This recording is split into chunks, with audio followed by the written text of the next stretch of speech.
आई भैया हम लोग सबके बीच गायक संजय साजन और सबके हाथ जोड़ के प्रणाम बा, नमस्कार बा। आप लोग एगो भोजपुरी गाना बहुत प्यारा भजन गीत सुनाओ जा रहा बानी और वो सब अच्छा लाइक शेयर जरूर करब जा। हम जानते हैं उसको पसंद बहुत बड़ी, लेकिन गीत के भाव लगा बता कैसे बा।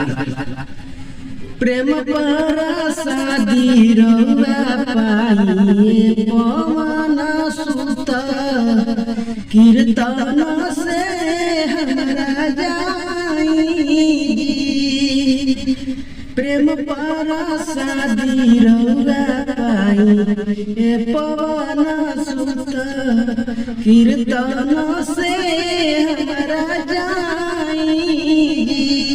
अपने तो जाई श्री राम के लिए जाई, संगमा में जोई है सीता माई।